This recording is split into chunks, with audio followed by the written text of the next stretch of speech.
Yo, yo, yo, yo, yo, what's up, all you burner stoners and potheads? This is Weedman 420 with the Weedman 420 Chronicles. How are all you vipers doing out there? Mrs. Weedman. Mr. Weedman. How the hell are you? Fantastic. I love it. Hey, all you vipers out there in the world, hopefully you're smoking some big fat doinks while you're listening to the show. Mrs. Weedman and I are about to get normal with some pink lemonade grown by our friends over at Midwest Terps. And pink lemonade is an indica dominant hybrid, 80% indica, 20% sativa. Strain created through crossing the purple kush, X lemon skunk, and an unknown strain. Even with the secrecy about its exact heritage, pink lemonade is one tasty bud that's a favorite of indica lovers all over. Pink lemonade has a flavor that's just like the name suggests, sweet, sugary fruits accented by lemon candy and a touch of mild earth. The aroma is sour earth accented by sharp citrus and touch of berry fruitiness. The pink lemonade high is just an amazing as its flavor, with uplifting effects that are surprisingly cerebral given its indica dominance.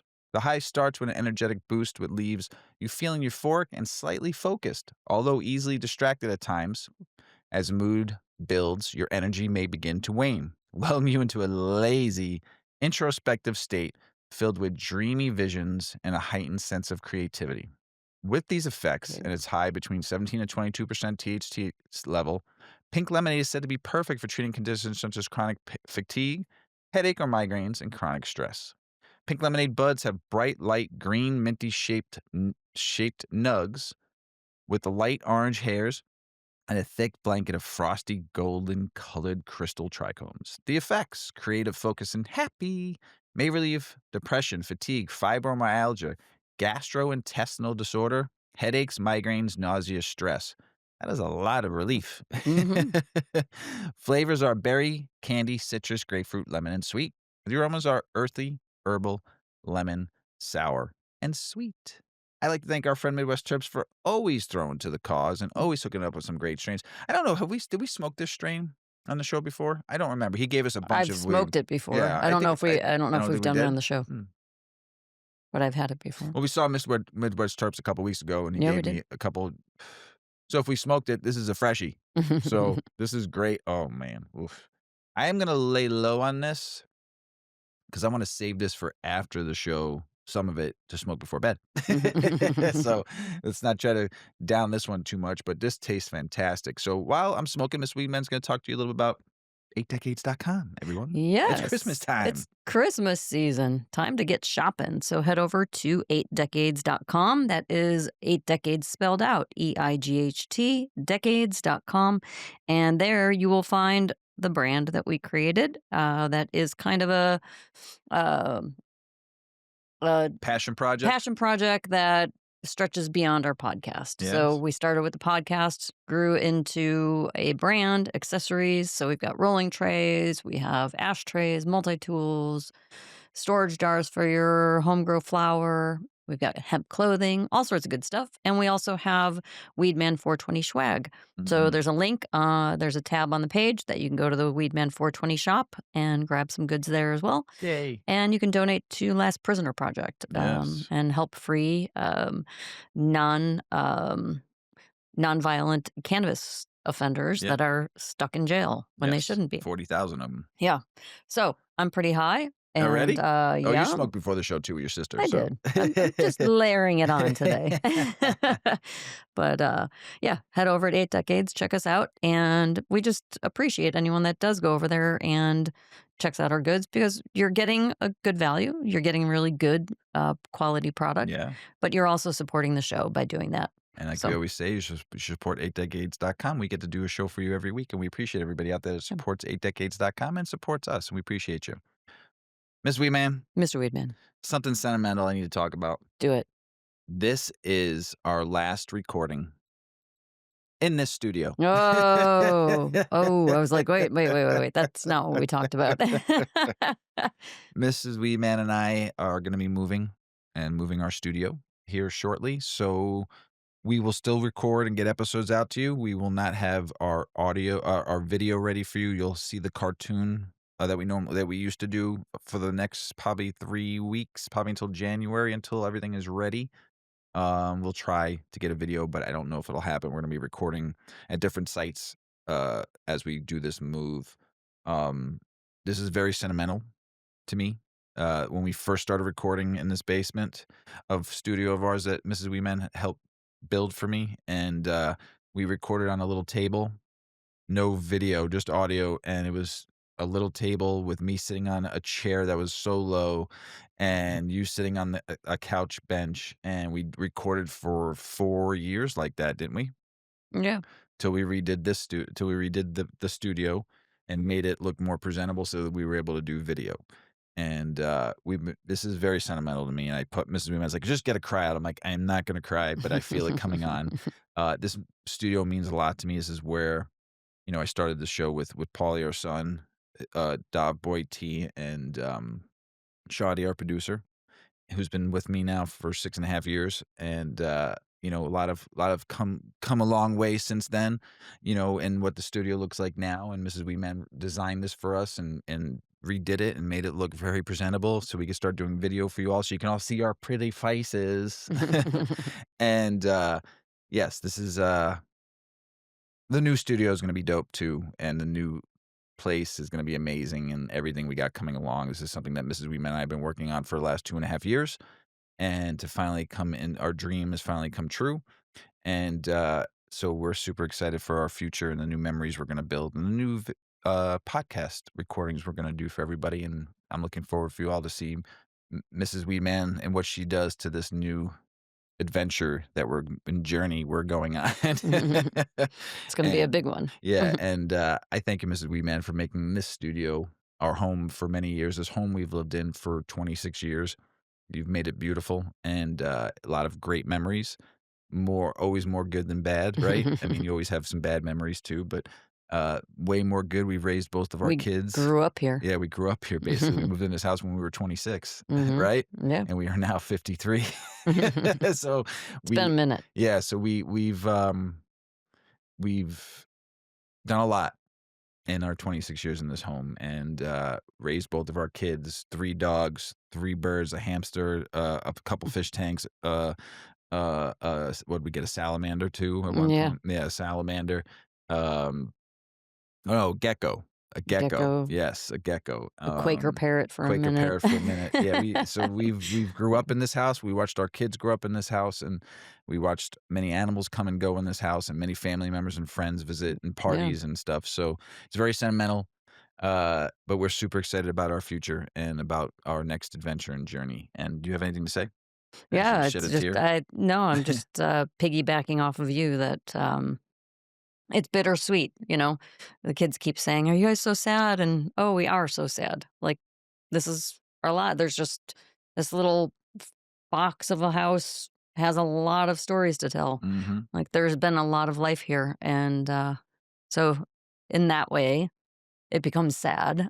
Yes. But in a very happy way, it's also a lot of joys and good things that, Mhm. we can look back upon. Oh, yeah. So and we're gonna have a really fun time building the next leg of our life Mhm. and the The next dream, the chapter. 20-year Yeah. dream. Finally, This really is a long time coming. yeah, 20 So years of this dream that we've had, and and the last two and a 2 half no, really, years, like, 3 3 years years, of we've been actually serious, we've been like, we gotta seriously make this searching happen. Yeah. and seriously wanting to build something for us, but also for you all. Mhm. The next step to this plan that we've been talking about is not just for only for us. No. It's a plan for you burner stoners and potheads, and especially all you vipers out there. You're gonna enjoy what we have coming in the next couple of years just as much as we're gonna enjoy this. And stay tuned Mhm. because we have plenty of Things. Plenty of things. go to 8 decades, on Instagram. Mhm. Follow Mrs. Weedman, and you will see the journey from when this starts on Monday, December December 8th to the future, the next 20 years of 25 years of our life. It is gonna be something very special that you're all gonna be able to enjoy and come and hang out and be able to see something very special that Mrs. Weeman is I this is my dream too, but her mind creations and her ideas of putting something together, I can't wait to see it. I can't wait to be a part of it, and I can't wait to help build it.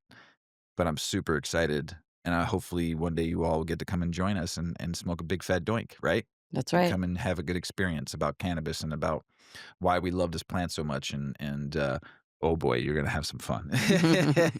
Give me a minute, though. I gotta Yeah. some things have to happen. Yes. This is not gonna happen overnight. No. This is something that's gonna be developed in a couple of years, but it will be there sooner than you think. So we're super excited, and I'm looking forward for all of you to see the new studio too, and the pics that are gonna come and come join us for a doink one day. Wait till our first 420 party. Oh my God. How many countries are we in now? 185 countries around the world. And I just said, come join us on 420. There might be This is 100,000 not the people. discussion that we talked about having. Got to do one banger. Mr. Weedman. Loves to do a banger.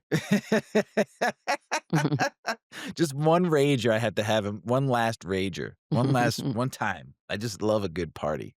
I do.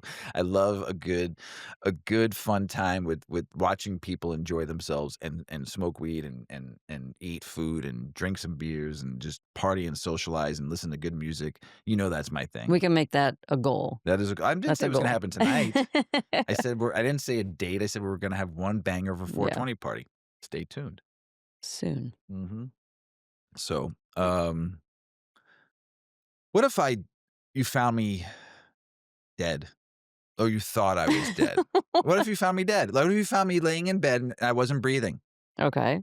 And all of a sudden, you called the ambulance and they put me in a coffin, right? Mhm, And next thing you know, they went to go bring me somewhere, and I start knocking on the You're coffin. like, "Yo, let me Going, out." hey, I'm not dead yet. I'm still here. Oh my god. So Couldn't imagine. you couldn't imagine, right? Right. Well, so so this is a gentle listen.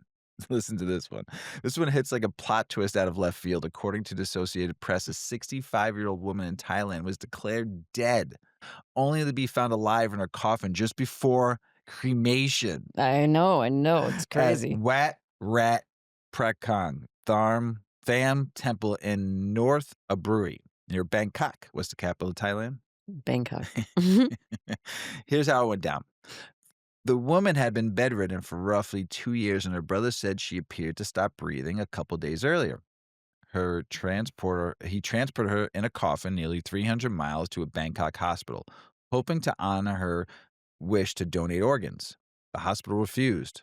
No official death certificate. Then they drove on to the temple for cremation. Also turned away because of missing paperwork. But just as the staff at the temple was preparing the cremation, someone heard a faint knock from inside the coffin. That stopped everything. Everybody. They opened it and she went, "Rah!" No, she didn't. She's been bedridden for 2 years. I don't think she And they saw her arms and head moving and eyes shifting. She was alive. Oh my She was gosh. alive. It's alive. They rushed her to the nearby hospital, and the temple has reportedly offered to cover her medical expenses. That is a Crazy. fucking mind bender right Could you there. imagine? Life and death almost flipped over in a heartbeat. I wonder what she thought, like, when she came to, and she's, like, in a box, and she's Oh. like, "Oh, okay, get out." Just, I can't Mrs. get Weedman, please double check me Yeah, before I you throw think me on so. the ground, all right? Or in the We'll see. crematorium, will We'll ya? see. Just give me a knock on the old noggin and see if I'm awake. A knock on the noggin. Well, they waited 2 days for this lady. If she wasn't how was she alive? That's a mystery, a modern mystery. I mean, They gotta figure that out first. whew, Isn't that something I to don't know. wonder about? I don't know. Midwest Terps, baby. Ho. Pink lemonade. I've got Whoa. some, our Vegas candy from Midwest Terps That we grew. that could pick us back up. Give me a minute here. Mhm. I'm gonna get it just so we've got it. Just so we got it? All right. You ready to get the show started? All right, let's do this. All right, folks. MJBizCon 2025 is upon us.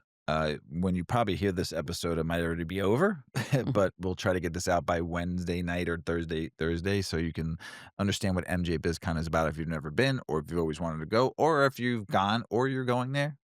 So smoke it up when you get there and sit back and let's dig into what MJBizCon 2025 is bringing. And why you're in the game, you might want to pay attention a little bit. First off, MJBizCon is locked in from today, December 2nd, to the 5th, 2025 in Las Vegas. If you're new to this kind of thing, it's basically the world's biggest B2B cannabis and hemp expo. Education sessions, expo floors packed with vendors, networking events, and a lot more. You're in Vegas, baby. What to catch from MJBizCon, and also a couple different articles that I read that I put this together. So to give you a little kind of things you want to, some tips and tricks, what you want to catch, what to do. So, uh, the sessions and tracks that matter, because MJ BizCon crams hundreds of sessions in a few days, overlapping often. You got to pick and choose wisely. Here's the lineup broken down by who you are or what you're after. If you're a cultivator or vertically integrated operator, cultivating success, building and scaling a profitable grow, practical operational advice on scaling production, improving efficiency, and building a solid cultivation business.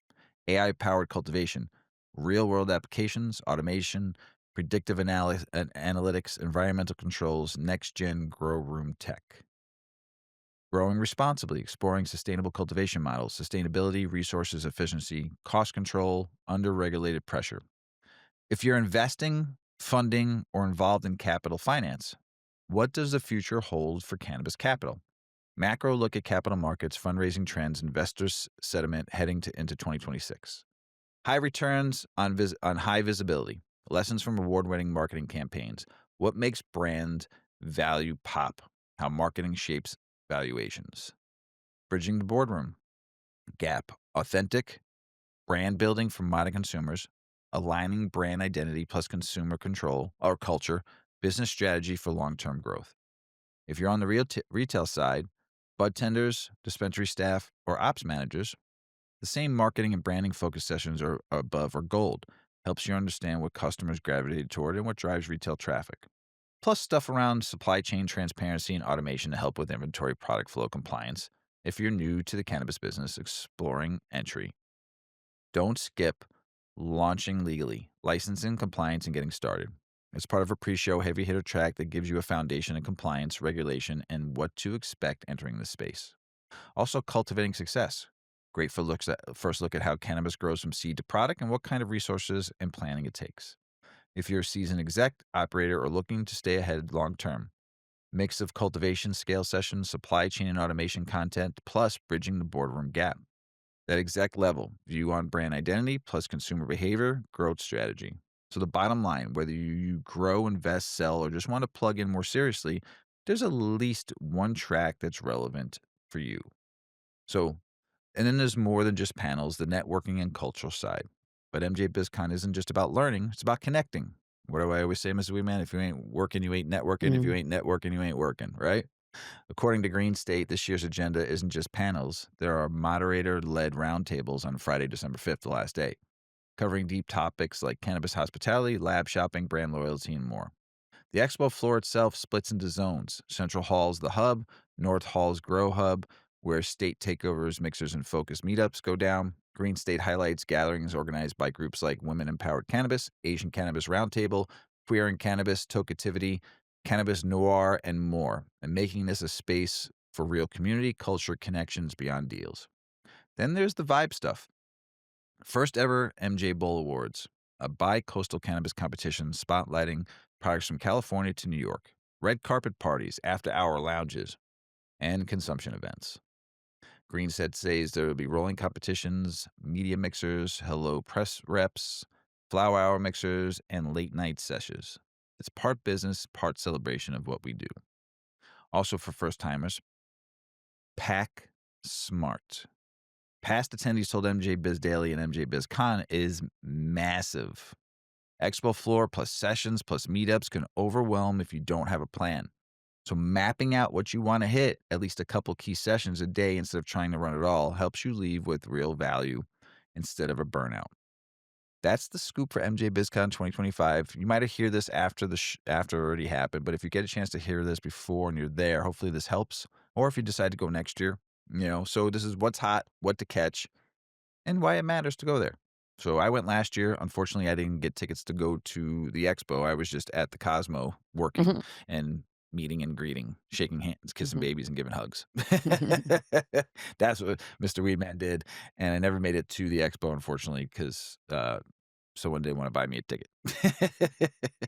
So, but one day, Mrs. Weedman and I will get to go and check out the whole expo and have some fun. So, Dogs, we love them, right? Yes, we do. Oh, our Yuki girl and all dogs, so but there's something really cool. We've talked about dogs and CBD before, but this is a new study that shows CBD can help aggressive dogs. What, Mrs. Weeman? Chill out. Chill out. Tell us about it. Yeah.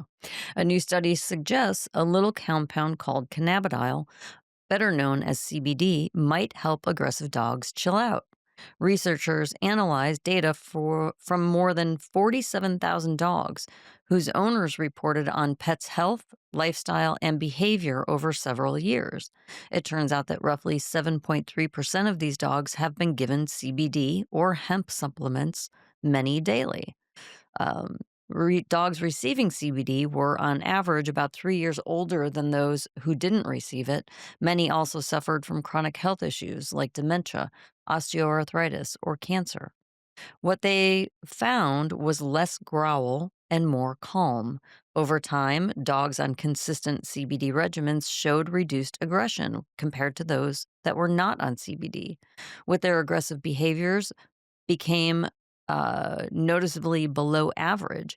Interestingly, though, the CBD didn't seem to affect other issues like anxiety or agitation. Those stayed about the same whether or not the dog was on the supplements. The researchers themselves are cautious. The study didn't track how much CBD dogs took, what kind, or how it was given, so scientists don't know why aggression dropped. There's no proof of a biological mechanism yet. Plus, almost all CBD receiving dogs were older or already had health problems. So it's unclear whether CBD would have the same effect on younger or totally healthy dogs. What this means for dog owners, the lead researchers from Arizona State University and the College of Veterinary Medicine at the University of Tennessee say that the results hint at therapeutic potential, that CBD could become part of behavioral support for dogs who struggle with aggression, especially older or ailing pets. That said, because so many details remain unknown, like dosage, type, long term effects, this isn't a green light for pet owners to start dosing willy nilly. It's a first step, but a promising one. CBD may offer real benefits in reducing aggression in dogs, especially older, health challenged pups. But it's not a guaranteed fix, and there's still a lot that we don't know. So if you're thinking about running this by your vet, I'd say it's a conversation worth having. Mhm. Yeah. We love our doggies. Yeah, it is confusing though, again, because of the difference of CBD and Yep. THC. And THC is for most dogs can't tolerate it, but the THC can be very helpful for dogs. Yep. The THC can make them like paranoid and sketchy, and it messes with their heart rate a little too much. So Mhm. it can be not great for your dog. Yeah. Be It's careful it's with that. not safe. Yes. Um, but for them to have CBD is very helpful. Yeah, So absolutely. it'll be cool to see advancements Yep. in those studies. Yeah. I'm really baked. Ooh, I was just about to Like, say, language like is a struggle. melting, this is definitely Like, I could just yeah, like go I lay wanna go lay in down. bed under Yeah. some covers Uh-huh, in this, like, uh-huh. 10-degree weather we're having in Chicago right now. I wanna go lay in the bed under covers with you and keep warm. It is Midwest Super Terps. chill. Mhm. I will take a pound of this, please. Yeah, anytime. Just A I pound. can't smoke it on the show though. Because I'm just like now I'm just like, Would you like some of this to counteract no, it? not yet. Not yet. Tell me Uh, when. I will probably like when we get towards like political news. And you'll pick me up. Yeah. I've talked about the mirroring between the cannabis industry and craft beer industry multiple times Mhm, on this show, right? mhm. I Yes. mean, you and I have had conversations about it too, like when you ask me about work and about how the cannabis industry and coming from craft beer and n- almost to the T. There's a couple things I could say that the craft beer industry did that the cannabis industry is not doing. But I'll save that because it's a rant. So we'll just wait on that. I ranted enough on the last episode, so hopefully I didn't offend anybody on that last one because that was a good Mrs. Weedman and Mr. Weedman rant, wasn't it? On the last episode. So, um, but here it is: from craft to scale, what cannabis can learn from the craft beer revolution. All right, Don't smoke the pink lemonade right now, but just lean back and get your favorite weed. We're diving into a piece of the Canada industry by Cannabis Industry Journal, from craft to scale when cannabis can learn from craft beer revolution. This one is all about parallels between beer brewing history and where cannabis is headed. And there's lessons there for growers, brand builders, anyone serious about this plant. So here's the setup.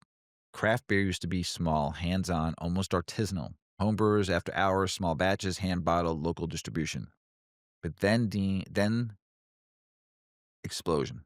Brands like Sierra Nevada, New Belgium, Bell's Brewery, Lagunitas, Firestone Walker. I mean, I could just keep on going for days. They had to decide: stay small and maybe collapse under demand, or adapt. They chose to adapt by introducing automated canning, precision fermentation, bigger tanks, better temperature control. They kept the quality and character, but scaled production. That shift from passion and hustle to process plus consistency is where cannabis is right now. In the early days, many cannabis operators were small, hand trimmed flower, small grow rooms, artisanal runs, real love in every batch. But with the market now more crowded, more regulated, prices down, replicating that craft feel while meeting demand and regulations is the real test. Why automation and process matters. In beer, the move to automation wasn't about losing the soul. It was about making sure the beer you love on a Tuesday tastes the same on a Friday, on shelf, on tap. That was a big thing when I worked in the craft beer industry. Lagunitas got to the point where the recipe was so on point that you can have a beer in California, New York, Chicago, Japan, London, Mexico, wherever they launched overseas, it tasted the same, especially if it was stored correctly and it never changed. I drank it in the UK and I've drank it all over the country. I think I've drank it on a cruise ship Mhm. somewhere. Mhm. I think I drank Canadian that someone bought down that I tried. It The Lagunitas IPA always tasted the same, and that's how the macro breweries did it too. When they got it to the point where you can go anywhere around the world and have a Miller Lite, it tastes like a Miller Lite, like you would have it here over there. So this is where automation, um, some with cannabis, when you start using pre-roll machines, quality control cameras, standardized packaging, even environment controls to manage moisture and terpene retention. It's not cheap, but it keeps the product consistent, reliable, and safe. For cannabis brands wanting long-term success, consistency becomes a kind of a promise, because whether it's edibles, pre-rolls, flower, or extracts, customers expect the same burn or buzz, same flower or effect every time. If you deliver that, trust grows. If you don't, you lose.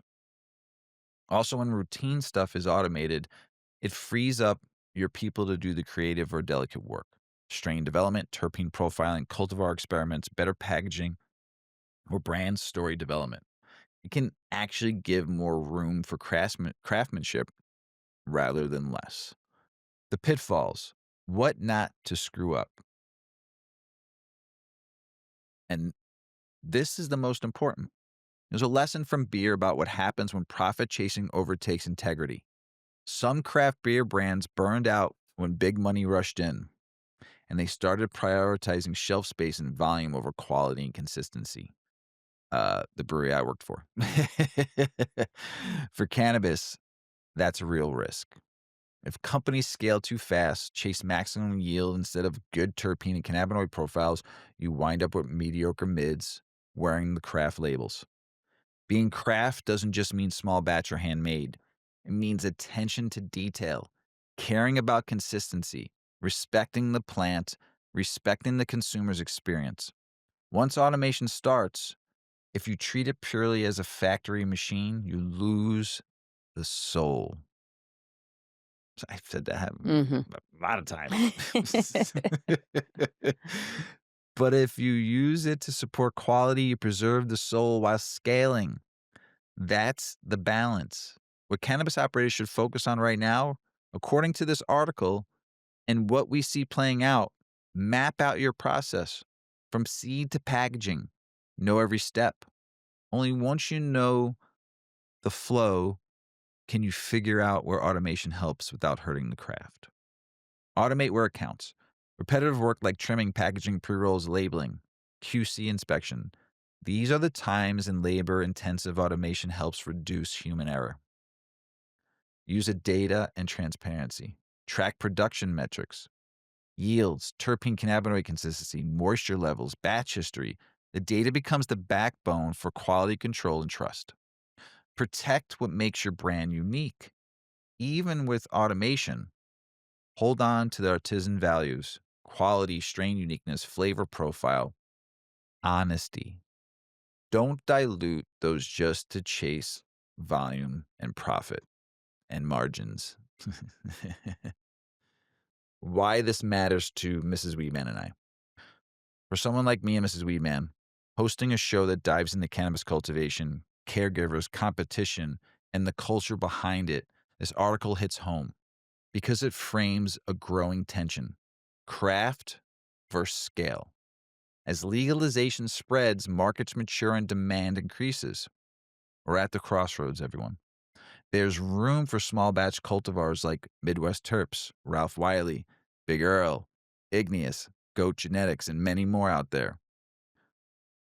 And many more to show the real craft values, but only if they stay smart and stay true.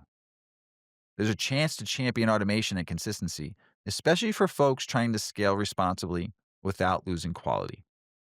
And then there's importance in preserving the plant's story, strain lineage, terpene profiles, the grow style, craft heritage, even as the business gets bigger. For listeners and consumers, it's a call to stay discerning. Craft should still mean something, not just a label slapped on by big operations. Hmm. Hmm, Hmm. hmm, hmm. Hmm. Oh, just like the last episode too, you said that somebody was reading listening to our show because there was an article. I can't remember what article it was, but about like you thought, oh, about the bud tenders. You thought Mhm. I wrote it, but I'm glad that people are Mhm. talking about this. And like I said, I summarize a lot of these articles. So I mean, I just take the facts and then kind of turn it into my brain of thought. But that article hit home for me because not only just because I was in the craft beer and from 2012 to 2020. I was in craft beer for a very long time and saw the rise. I saw the shakeup. I saw the fall. I was a part of it, Mhm. and I see being in cannabis on the traditional market side for a very long time and then being into the legal market now for almost 6 years. I see it. It just happened way quicker. So fast. Like half the time. Oh my, A half, quarter. A quarter. quarter of the time. Jeez. I mean, Yeah. the West Coast was a little different because they've been around a little bit longer, but I mean, but in the Midwest and the East Coast, boy, oh boy, Jeez, like those West Coast lightning. values really fuck some shit up Yeah. because you brought it here and just like, because you're already diving a nose deep in the shit, but now it came here. Mhm. Those values, those way you do things came to the Midwest, now going to the East Coast fucked a lot of shit up. I mean, this is a business to make a good living. I've said this Mhm. multiple fucking times. This isn't a business to make billions of dollars. This is a business for everyone to make money, and now no one's making money. Mhm.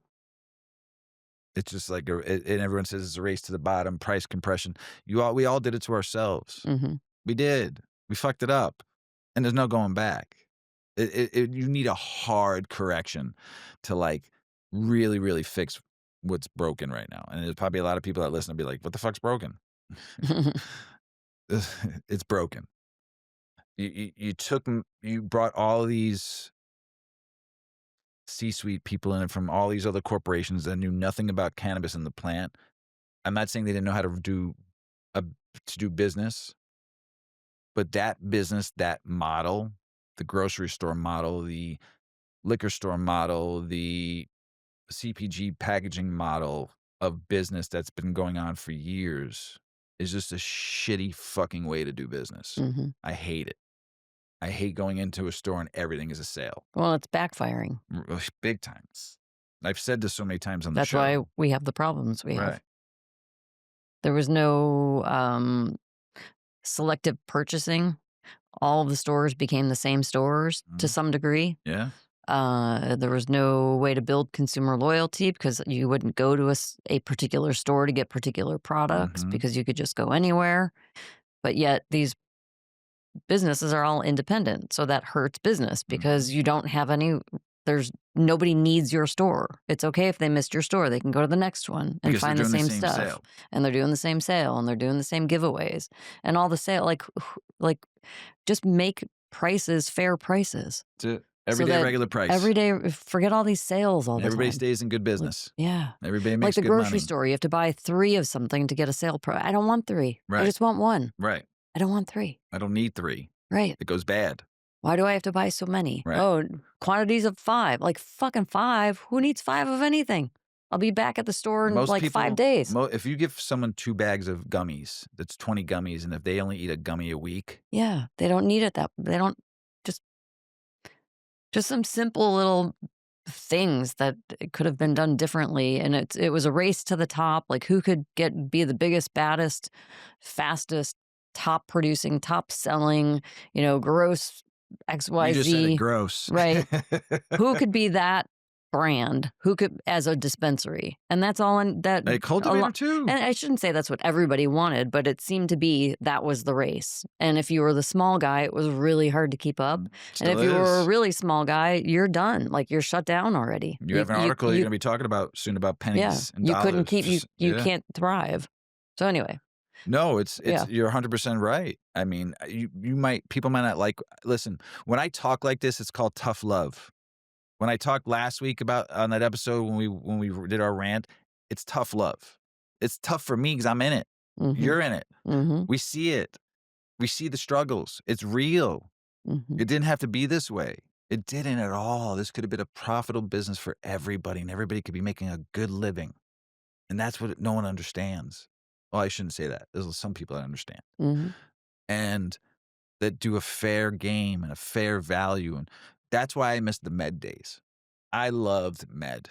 mm-hmm I think just it should be decriminalized and it should be um you could basically smoke it, buy it, but on a medical level where the prices were always fair. Yeah, it was a little expensive back then because it was med, but like for patients there'd be better product there was or never better there was no pricing sales. You right went in, you paid a fair price, mm-hmm and you went home, right right?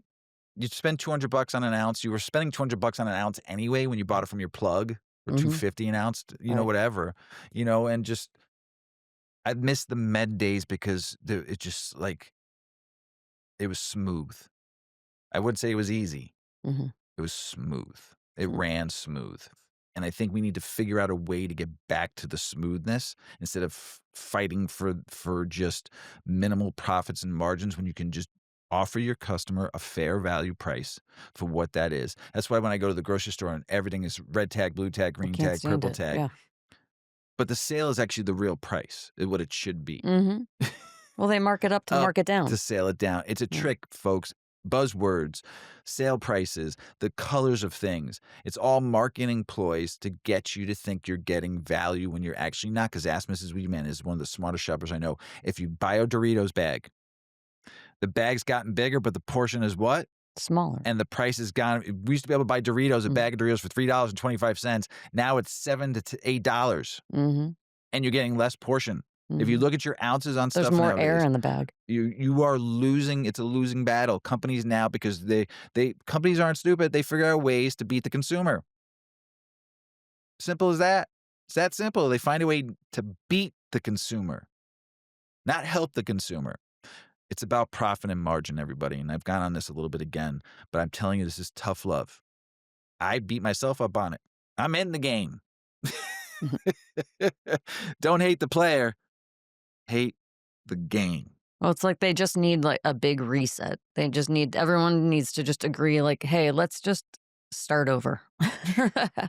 Like, let's go back to, like, the way business should be done Mhm. because it's not It's working. not It's working. not There's sustainable. gonna be people going out of business before they even open their business. Yep. So let's move on. Yeah.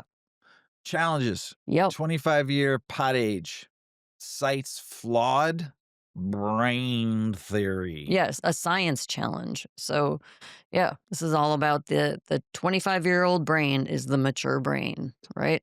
Well, that might not be so true. Mhm. The theory that marijuana use can negatively and potentially permanently rewire the brain up until a person reaches the age of 25 is based on misleading science that neglects to account for key factors in cognitive maturity, according to a new research paper. A new scientific paper is upending a widely held belief that the legal age for marijuana use should be set at 25 due to potential negative impacts on brain development. The comprehensive analysis concludes that the theory underpinning this age restriction is based on misleading science and fails to adequately consider crucial factors in cognitive maturity. This groundbreaking research suggests that policymakers may be relying on an incomplete and potentially inaccurate understanding of brain development when crafting cannabis regulations. The prevailing notion driving legislative efforts to raise the legal cannabis age to 25 stems from the idea that the brain is still undergoing significant development, particularly in the prefrontal cortex, the region responsible for decision making and impulse control until that age.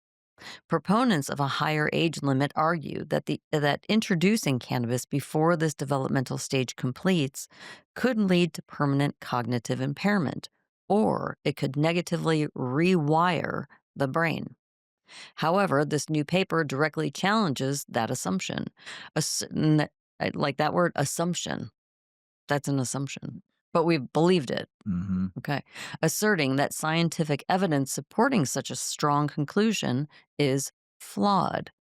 The core of the new research suggests that previous studies linking early cannabis use to adverse brain development up to the age 25 have overlooked critical nuances in cognitive maturation. Scientists behind this paper argue that cognitive maturity is not a monolithic event that suddenly clicks into place at 25. Instead, it is a complex and highly individualized process influenced by a multitude of factors, not solely chronological age. One of the key criticisms leveled against the age 25 theory is its failure to account for individual variability in brain development, emphasizing that while certain neural pathways and regions may continue to mature into early adulthood, a blanket age of 25 for all individuals ignores the significant differences in developmental timelines. Genetic predispositions, environmental factors, socioeconomic status, and educational experiences all play a considerable role in shaping an individual's cognitive trajectory. By neglecting these variables, early research may have oversimplified the intricate process of brain development.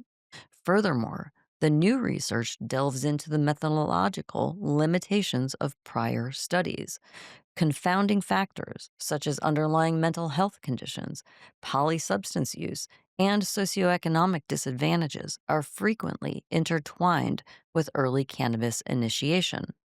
Disentangling the specific impact of cannabis from these other variables is a complex science challenge, and the new paper argues that previous interpretations have often failed to adequately address these complexities. The paper advocates for a more holistic understanding of cognitive maturity, moving beyond a simple age cutoff. Instead of focusing solely on finished product at a particular age, it encourages a perspective that considers a broader range of developmental markers, like executive functioning skills, risk taking behaviors, and environmental influences. By emphasizing these multifaceted aspects of development, the new research aims to shift the conversation away from a rigid age based restriction for cannabis use toward a more nuanced, evidence informed approach. The implications of this new scientific paper are significant for current and future cannabis policy. If the If the foundational science supporting the 25 age year limit is indeed flawed, then existing regulations in various jurisdictions might be based on an exaggerated understanding of risk, and this could prompt a reevaluation of current legal cannabis ages, particularly in areas where legal drinking and voting ages are set at 18 to 21. Policymakers often cite public health and safety as primary motivators for establishing age restrictions on substances. If the scientific basis for the 25-year mark is weakened, then legislative bodies may need to revisit their arguments and explore alternative approaches to protecting public health while also aligning with contemporary scientific understanding. In conclusion, this scientific reevaluation could pave the way for a more informed and nuanced approach to cannabis policy that aligns more closely with contemporary scientific understanding and could potentially lead to a reexamination of legal age restrictions across jurisdictions. Wow. It's That interesting. was deep. That was. Yeah, really deep. Did I lose you? Did you No. take a nap with your No. glasses on? No. Come No. back. But I tell you what, though, What? I can't wait to smoke that before bed tonight, boy. Yeah. You're mighty fine. Hmm. Political state and business news. Minnesota's small city, Oso, Minnesota, plans to roll out the first municipality-owned cannabis dispensary in mid-2026. I don't know how I feel about that. In the old Oso Press building, the shop, run via a public-private partnership with Voyager Cannabis Services, aims to bring legal weed to town while kicking revenue back to local residents. Make sure it goes there. If all goes smooth, Osseo could rewrite how cities deal the green, public, legal, and community driven. Heads up, a federal appeals court just struck down the blanket ban on firearm ownership for some cannabis consumers, tossing out convictions under that law. So if you med use or privately consume, this ruling can matter big. Gun rights and cannabis don't have to stay locked in a cage. Hawaii Department of Health just finalized new medical cannabis rules, letting dispensaries sell dry herb vaporizers, grinders, rolling papers, and other paraphernalia. Again, medical patients will now have more gear options, not just oil or edibles, making access way more user friendly. So, for our island friends, good move towards choice and normalizing the ritual. Good vibes. Hemp and marijuana businesses are ditching the turf war. Leaders from both camps have been quietly meeting, part of what they call the commission, and they're actually finding ground. Safety, consistent testing, regulation, consumer access. Turns out, unity makes sense. Same plant, same market chaos, same flight. Could be the first step toward a legit, united cannabis industry. Finally. Times Union reports New York's regulators just cracked down hard on hemp shops. New rules ban many hemp products, and state police hit stores with aggressive raids and heavy fines. Result: small hemp businesses face shutdown. Kind of ironic since hemp was supposed to dodge prohibition. Regulations trading one injustice for another, and it's hitting the legit folks the hardest. In Massachusetts, the cannabis industry rallying people to speak up. They say a repeal petition campaign to roll back legal weed is using shady bait and switch signature drives. Some signers were told they were signing for stuff like housing or safer streets, but the petition actually targets adult use cannabis sales. If you signed under false pretenses, hit up your town clerk. Don't certify that signature. Congress just slapped the brakes on Safe Banking Act. Lawmakers told Marijuana Moment that no indication the bill would move forward soon. That means banks still aren't getting comfortable working with legal weed businesses. So a lot of legit operators stay stuck in cash-only limbo. Tough pill to swallow if you're trying to run a real business. Stay tuned with that green light hits. We'll cover it for you. Big move in New York. The state now lets out-of-state patients with valid medical cannabis prescriptions grab products from New York dispensaries. Certifications now last 2 years, and 18-plus patients can grow for personal medical use at home. So if you're traveling through or relocating, this might make the trip a lot more chill. In Indiana, a looming federal ban would outlaw nearly all hemp-derived THC products. That means Delta 8 gummies, tinctures, and oils. Most of the current shelf life would vanish by November 2026. And don't forget, everybody, Indiana is not legal for recreational cannabis at all. So all you're getting is Delta 9 and all the other different cannabinoids. So once it's gone, goodbye, Indiana. Lots of stores, bless you. Lots of stores and lives at risk, bless you. People fighting it say THC helps with pain anxiety, and this would hit them hard. Big fight ahead. The Supreme Court of the United States just set a closed-door meeting for December 12th to decide whether to hear a case filed by cannabis businesses challenging federal marijuana prohibition. If they say yes, could be a big shakeup. Federal bans, banking rules, and the whole system can get a serious look. Stay tuned, might be a game changer for the green. A court in Michigan is about to rule on whether the 24% wholesale tax on cannabis is constitutional. Michigan Court of Claims heard arguments last week with the Michigan Cannabis Industry Association, calling the tax a shady fix that could crush legal shops. If the judge sides with them, legal weed business might dodge a tax hit, and the black market might lose some ground. No update on when she will make the ruling, though. So we'll find out soon. Now over to you, Miss Weedman. All right, Miss Is that joint Weedman. still lit? It's lit. Oh, Sorry about nice. my little sneeze cough attack Yeah, you there. got attacked her. Jeez. Yeah, doing good over here. I've got more political, state, and business news. I felt my throat going a little scratchy, Little froggy. a little froggy. Pardon me, I gotta get a little drink. Mm. All right. Moving on, some Democratic lawmakers in Congress are pushing back hard against a creeping federal ban on hemp derived THC products, calling it a massive threat to small hemp businesses and jobs nationwide. They argue states like Minnesota already built strong rules in testing, age limits, labeling, so a blanket ban would just gut legit hemp, push people back to the black market, and kill livelihoods. This fight is not over yet. Good news in Tennessee, hemp retailers struck a deal with the state. For now, they're allowed to keep selling hemp-derived THC products, even though a ban hits January 1st of 2026. If their license was issued before December 31st of 2025, they're clear until June 30th of 2026. So it's business as usual with a little breathing room before shit potentially hits the fan. Hmm.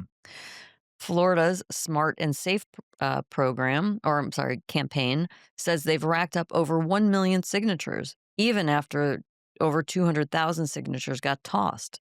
They did this to put weed legalization on the 2026 ballot. They're confident there's still enough support to slip the measure through.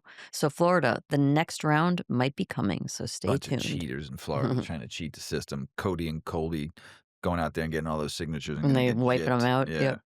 More heat in Florida. Nikki Fried, chair of the Florida Democratic Party, just slammed Congress for a new federal hemp ban, calling it a gut punch to small growers and legit shops. She's betting Florida will push full blown marijuana legalization next year, saying people are fed up with lawmakers messing with livelihoods. This fight might just be heating up.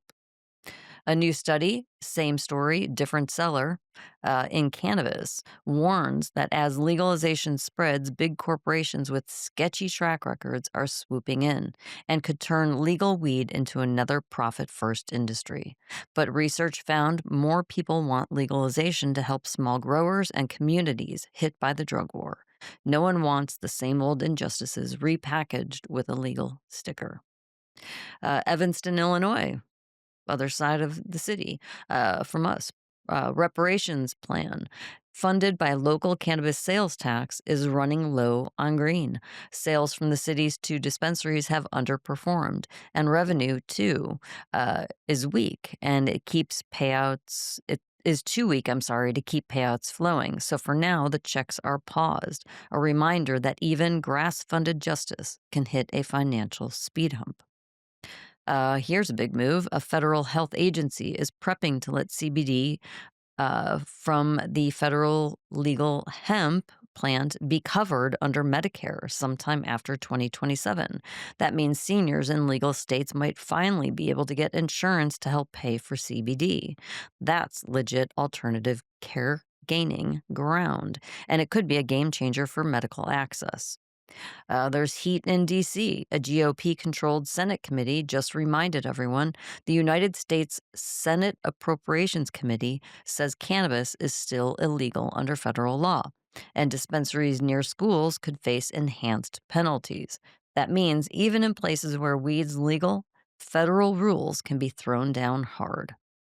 The Cato Institute just asked the U.S. Supreme Court to take a case challenging federal cannabis prohibition. They argue that banning state legal weed tramples basic constitutional limits on federal power. If the court listens, this could shake up cannabis legality nationwide. A top conservative think tank, the American Enterprise Institute, is saying we need federal standards for cannabis labeling, even while weed stays illegal federally. They're calling out the current chaos. That's every state doing its own thing and warns that labels are all over the map. If the rules land, weed could get a lot safer and maybe even gain some legit street cred. Housing Works Cannabis Company, the first legal dispensary in New York, is donating 100% of its sales to supporting people with HIV and AIDS and chronic illnesses. So every joint, vape, or edible you grab there doesn't just chill you out, it helps fund housing, healthcare, and social justice for New Yorkers in need. That's weed with a purpose. Word from Capitol Hill, a GOP congressman says he's cautiously optimistic Donald Trump might reschedule cannabis, calling weed an alternative to highly addictive opioids, especially for vets and folks in pain. If it happens, it could flip the whole game. Medical access, banking, research, things many in the industry have been waiting on. So stay tuned. We might be on the edge of something big. Mr. Weedman, back to you. Thank you, Ms. Weedman. Yep. In Kentucky, over 600 groups spent, lobbyist groups, but it is, spent a wild, ready for this? $9.1 million last fiscal year lobbying state executive branch officials. That includes big firms, healthcare groups, even cannabis companies pushing for medical weed licensing under the new laws. The takeaway? Politics plus policy gets you paid for the heavy, and the green industry is now paying to lobby its own future. $9.1 million. Crazy. Big moment in California. Department of Cannabis Control, the DCC, got a new boss, Clint Killam, tapped by Governor Newsom, and he's got a full plate. DCC's been accused of letting the legal cannabis market collapse, testing failures, illicit shop driving, and tax revenue promises falling flat. Killam's job, clean house, own the mess, and deliver a legit functional cannabis program. If he pulls it off, could be California getting back on track. Kent State University teamed up with Green Flower to roll out 6 new online cannabis career certificates, from cultivation to compliance, retail to medical cannabis specialist, even product development. Some are 8 weeks, some are 16. Man, that's great. And they aim to get folks job ready fast as Ohio's Green Wave builds. If you got to hustle and you want a legit shot at the industry, this could be your ticket in. Turns out, a new report, the Missouri Hemp Hoax Report, found that 96% of hemp products bought at smoke shops and gas station retailers were actually straight up Garbage. marijuana. Oh, real? Yep. Way Of above the course. federal 0.3% THC limit. So-called legal hemp was slinging heavy THC and even showed pesticide contaminant red flags. Moral of the story? Buyers beware. Just because it says hemp doesn't mean it's playing by the rules. So get this. A dude rolled up in a Nova Farms dispensary wearing a wolf mask under the full moon. Ooh! Busted in through the drive-through window, flashed what looked like a gun, and ran off with the cash. Cops caught 25-year-old Theodore D. Sparks soon after. Dude's now facing robbery and burglary charges. Guess even weed shops got to watch out for the full moon energy now. Thanksgiving Eve, Green Wednesday, blew up. Americans are dishing the booze and hitting the dispensaries instead. Cannabis sales spiked like it's the new holiday tradition. Pre-rolls, gummies, vapes, deals were popping, carts were full, and family pregame is looked at a lot greener now. I should have some sales data soon, hopefully in the next couple weeks, see how the real numbers did. You know, it's the second biggest selling day of the year, so hopefully I'll have some data on that for everybody. Virginia's state panel just dropped a blueprint for a legal adult use cannabis market. Ditched local opt-outs, giving locals more tax power, and carving out licenses to favor small, independent Virginia businesses. If approved, we could see regulated sales start as soon as November 2026. New study from Michigan State University finds 1 in 6 pregnant people in Michigan use cannabis during pregnancy. The number climbed to 1 in 4 in some areas. Researchers warn THC crosses the placenta and should raise a little bit of risk, like lower birth weight or preterm delivery. Tough time in the Carolinas. Hemp growers in North Carolina are bracing for what could be a devastating federal crackdown, as a spending bill threatens to wipe out almost all hemp-derived THC products sold today. In stores, farms and small businesses are scrambling. Worried for the entire livelihoods go up in smoke? Big warning to keep watching the skies and your rights. Texas has just adopted new rules expanding its medical cannabis program. Now, doctors can recommend new quantifying conditions like chronic pain, Crohn's, TBI, and end of life care, and prescribe low THC inhalation devices like vapes and nebulizers. So, for some patients down in Texas, more options, more flexibility. Heads up, the Chicago City Council is about to debate on an ordinance to ban hemp THC sales outside of licensed dispensaries. So no more grabbing Delta 8 or hemp vapes at the corner stores or gas stations. If this passes, you'll need to hit a legit dispensary. Might clean up the chaos or squeeze the small time shops. Stay tuned, this could shake up the Chicago streets. Word on the street, rumors are swirling that Donald J. Trump might reschedule cannabis, maybe to Schedule 3 before next fall's midterms. That move can open the door to tax breaks and legit weed businesses, easier banking, and less black market chaos. If this happens, we could be staring down a whole new green wave. Some op eds in Massachusetts argue that prohibition isn't the answer to concerns over adult use cannabis. They say repealing legal weed sales would undo regulation, transparency, and consumer protections. Stopping legal sales now would push folks back to the unregulated markets. More shady products, less oversight, and higher risk. Basically, better to fix the system than to torch it up. And that is political state and business news, everybody. And Mrs. Weedman found this article and sent it to me, and I thought it was great. So it's buy low, stay high. Dispensaries are selling for pennies on the dollar by High Times. Yep. Great article. The cannabis industry might just be serving up one of its wildest deals yet. Dispensaries costing less to purchase than many used car lots. If you've ever thought about owning a dispensary, 2025 might be the time to act. For years, getting into cannabis retail meant deep pockets, paying millions for licenses, real estate, plus legal and permitting fees.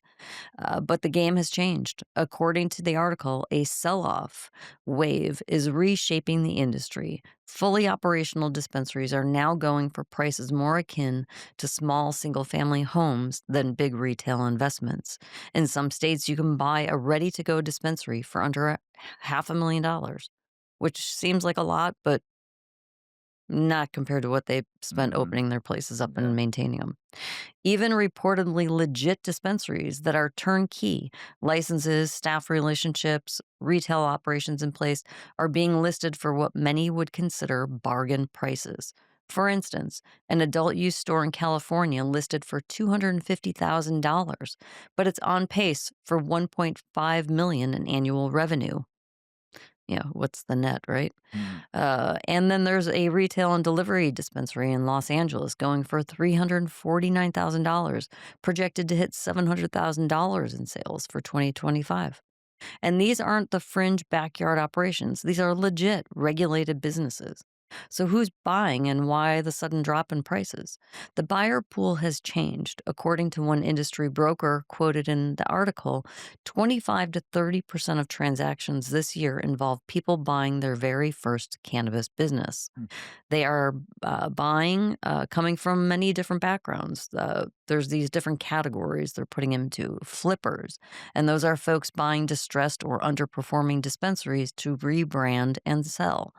And then there's fixers, operators confident that they can turn struggling shops into profitable ones. And there's newcomers who believe in the future of cannabis, with some banking on potential federal legalization or policy shifts that could lift their valuations. The industry has opened up socially, financially, and practically to people who couldn't have dreamed of it a few years ago. There's a few reasons behind the sharp drop in valuations. There's market saturation and competition. As more dispensaries opened, supply outpaced demand in many regions. Owners who bought early felt pressure from newer entrants with lower overhead. There's burnout and regulatory fatigue. Cannabis remains heavily regulated. Licensing, compliance, taxes, record keeping. Many older operators are reportedly just burned out after years of red tape. There's financial and operational losses. Many of the listed dispensaries are either just breaking even or losing money. So owners are willing to just sell at a steep loss just to get out. Essentially, supply for buyers is high and seller patience is low, which has driven prices down. If you have capital and you're willing to work the numbers, this could be one of the most accessible moments ever to enter the dispensary business. Buying used dispensaries could offer a shortcut compared to starting from scratch. For small market operators, fixers, or entrepreneurs willing to invest sweat equity, there's potential upside. A business listed cheaply now could become profitable if you manage costs, improve operations, and navigate regulations.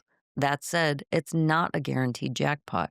Many dispensaries on sale are struggling, and success will likely require business savvy, operational skill, and a long term view rather than a quick flip. So, as of late 2025, the cannabis retail world is in a slump. But for buyers, it might be a golden entry point. If you know what you're doing and you're willing to learn, this could be your shot. On the flip side, there are high risks, tight margins, and regulatory complexity, which means this isn't a guaranteed win. So good luck. I mean, hey, Yeah. I'd say go for it. If you got the know-how and you wanna be the next wave, Hmm. because there's people that have been doing it for so long, they're just done. Yeah, They've been doing it, they're like, Alright, I'm done. yeah. I've been doing this for 15 years or 20 years or 10 years, and the fight Just, to get there, yeah. the money to get there, The it's cost to maintain the sometimes you're business. just Yeah, burnt, yeah. and it's time to sell. Maybe you made enough money to where you put it part of it in the bank, and then this is just to pay your whatever debt you got left, or Hmm. put a little money, a little cash in your pocket because you got maybe a couple mil in the bank that you earned from your dispensaries. Right. You don't know. I mean, and just some people maybe invested and just it's not for them. It's just like I'm done. It's not easy. Retail is not an easy business. Well, and I think some people expected that it would have their investment would be stabilized by now, Yeah. and they're only willing to dump so much. And at what point do you just put your hands up and say this is not a good investment Well, anymore? the market's changed so much in And so many then, states. right, and then Margins are tight or low. with the upcoming potential changes to hemp, Hmm. the fact that like federal legalization isn't on the radar, it is on the radar. It's not. It's like yeah. Dangling the So tree. how long, like for some of these people, they've got millions of dollars invested in one business and it's not producing. Right. At some point, you're just like, I'm kind of done. I'm burnt. Yeah. So if you've got money or you pool some money with some friends, I think Yeah. it could be a good investment It could be. if you just pursue it as a very small business Mhm. and for like ride it out, Yeah, or make a living ride at through. it. Yeah. Pay But your I mean, like, bills. yeah, You ride know. through this, keep your operation super lean and ride through this bumpy time until federal legality works itself out. And then you'll have the space and you'll have a reputation. And Yep. then you could, boom, Yep. just like 100. that. It's that Happens. easy. It's just that easy. I know what you're saying, though. Yeah. Yeah. International news. Canada's governments have pulled it in over 5.4 billion in cannabis tax revenue since legalization in 2018. About 1.2 billion federally, 4.2 billion to provinces. Ontario raked in 1.5 billion alone. Alberta just over 1.1 billion despite smaller population. So they've done the most. If you look at population, Alberta's king. That's some serious green backing up the green. Governments are chasing in while they smoke clears. Since Germany's partial cannabis legalization in April 2024, punishments for under 18 are plummeting. Youth drug convictions dropped over 61% last year. Now, minors caught with weed rarely face court, often just offered voluntary counseling. Critics say the law opened the door for teens to smoke without consequences. Turns out, one big decision, keeping cannabis federally illegal and blocking exports is costing the U.S. up to $10 billion a year. That's lost jobs, lost tax revenue, lost global market share, while other countries are cashing in on the green wave. We ever lift the export ban, could be a money rain revival. No joke. Get this, cops in Noida busted a gang running a weed home delivery service using courier apps and fake e-com packaging to ship ganja like it was Amazon merchandise. They nabbed 3 guys, seized over 10 kilograms of high-grade ganja, strains called OG Mango and Shylong. Turns out the delivery app can turn into a trap. New research out of South Africa shows cannabis isn't just about smoking or meds. Seeds are packed with proteins, essential fats, and amino acids, while different land races deliver widely varied cannabinoid mixes like THC, CBD, and CBG. So beyond the high, this plant could help feed people, fuel farming economies, and unlock new therapeutic combos. Big Move South Africa also just rolled out the Plant Improvement Act, replacing decade-old rules. As of December 1st, 2025, home growers can legally cultivate varieties of cannabis sativa up to 2% THC, way up from the old 0.2%. That means industrial hemp cultivation, seeds, fiber, and oils might boom soon. Looks like the motherland is opening the gates for a serious hemp wave. Heads up, a 43-year-old American man was found dead in Tobago after leaving dinner to buy weed. Police say he was stabbed and a metal object was protruding from his back. A suspect in custody now, but motive still a mystery. Sad reminder, even on vacation, the streets or the shadows don't always play nice. Big move. High Tide just dropped its first European store in Cannabis in Berlin. First North American retailer land bricks on mortar in Europe's biggest cannabis market. Stores in Berlin met near Alex der Platz, all accessories and lifestyle goods for now. German legalization keeps rolling. This might be the beginning of a global green wave. And that's international news, everybody. And now Mrs. Weeman's going to do some magic for you. She's going to go. Tell me your favorite weed strain, Ah, and you're gonna tell me my whole vibe. yeah, I'm gonna do magic. Tell us about it, Miss Weed, man. I think we should light up for this one. Here, light Oh, this. really? You start it up Oh, and pass it I up need my a way lighter. soon. Oh, I've got that for you. Yeah, thanks. All Thanks right, for hooking it up, Mrs. Weed, sure. man. Cannabis is personal. It's ritual, mood, and sometimes a reflection of who you are at that given moment. The strain you reach for doesn't just affect your high, it hints at your energy, focus, and even your current emotional state. Some strains spark creativity, others uplift, and some help you feel grounded and more present in your own skin. And while this isn't a strict science, it's fun to notice patterns, preferences, and small truths about yourself along the way. But what does your favorite weed strain reveal about your personality? Sometimes a strain hits in a way you weren't expecting, or it brings up feelings you weren't prepared for. That unpredictability is part of the experience, and paying attention can reveal subtle tendencies about how you operate, what excites you, what calms you, and what kind of energy you carry through your day. Observing these small patterns is one way to approach cannabis more intentionally, and notice a little reflection of yourself in the flower you choose makes the ritual feel that much more personal. Everyone connects differently to cannabis, and that's the point. Some people prefer strains that spark movement, conversation, or adventure. Others favor something more mellow, introspective, or comforting. Knowing what you need can help guide your choices and make the experience feel tailored to your life rather than just something you can consume passively. Here's a look at what some of the most popular cannabis strains might say about your energy, your mood, and your vibe. I need to take a hit of this. Speaking of vibes, right? Yeah, that Vegas Yeah. candy's got a whole vibe of its own. Blue Dream. You're a dreamer. Creative ideas are constantly in flow.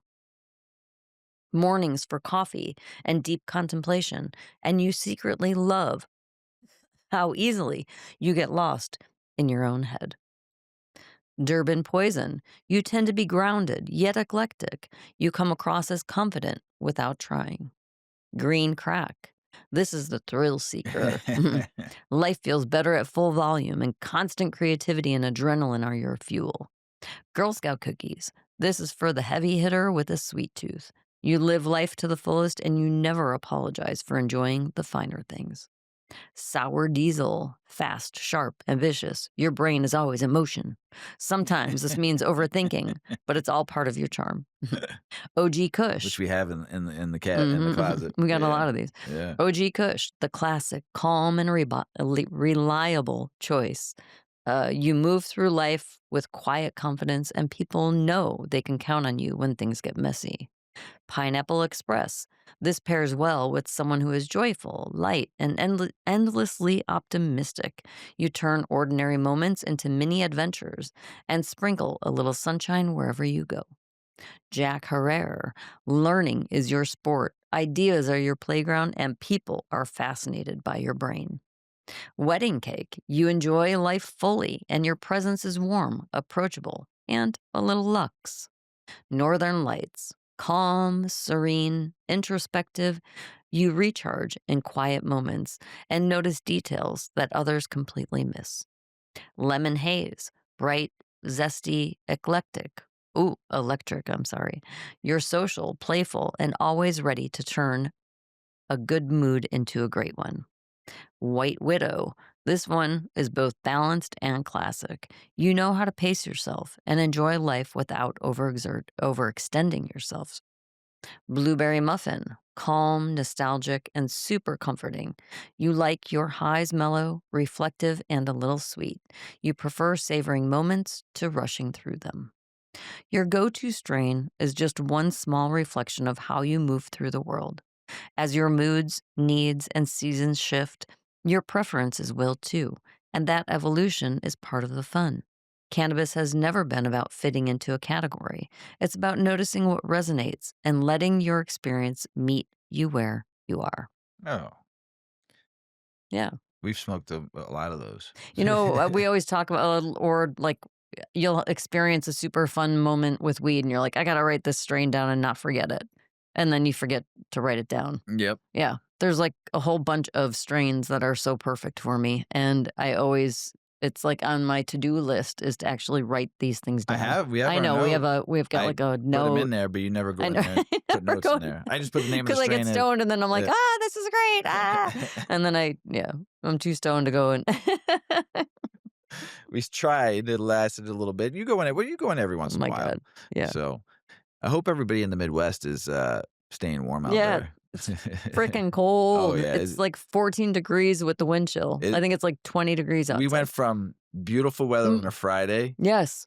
right? Yeah. The Friday after Thanksgiving. It Yeah. was We were gorgeous out in the yard. Yeah, doing yard like work. light jackets on, Yeah. doing yard work. And all of a sudden, Saturday to today has just been Like absolute the dookie. tundra, the Just Arctic dookie. tundra. It's November. rolled in. We haven't had winter like this in a November. This is like in a hot minute. hard This is like January. end of January.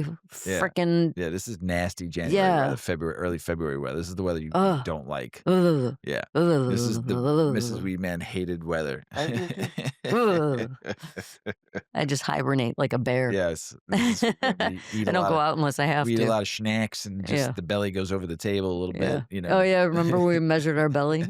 I wonder where we're at now. Yeah. I'm not there anymore. I'm sure you're fine. Yours is probably smaller. That was during COVID. Mine's and when we were bigger. just never leaving the house and we just ate Oh my like God. pigs and it was great, Yeah. and worked out at home, but still ate like pigs. And that's when we lifted our Weep belly up wop. over the counter just to see how far it went out. I don't go that far. I was like, I'm a finger. Oh, COVID. How much fun we had. God. Seems so long ago and Yeah, it right? actually wasn't. I know. Oh, shit. So I'd like to dedicate this show to my friend Dirty J. He'll know who this is dedicated to when I send it to him. So this show is dedicated to him in honor of working with him for the last 2 years and my homie. So layoffs suck. And yes, so the show is dedicated to Dirty J. Mrs. Weedman, Mr. Weedman. you got anything else to say? You should smoke some pink lemonade and then feel free to have some Vegas candy after that. It's not a bad ride. Have a great week, everybody. Everybody, we love you out there. New adventures. Go out there and have some. Stay warm if you're in cold right now. If you're in heat, I love you. Stay warm. We love you out there. As Paulie always says, smoke smart. Puff, puff, and away. Puff, puff, pass. Check out our cannabis lifestyle brand online at 8decades.com. Our custom smokes and accessories are perfect for your coffee table, bedroom nightstand, or kitchen counter. They're designed for you to show them off. The Canna community is also loving our hemp and cotton blend t-shirts, sweatshirts, scarves, and hats, finished off with our 8 Decades logo. We've got some awesome long-lasting goods that will be your favorite for years to come. 8 Decades, because a 9th decade of cannabis prohibition isn't acceptable.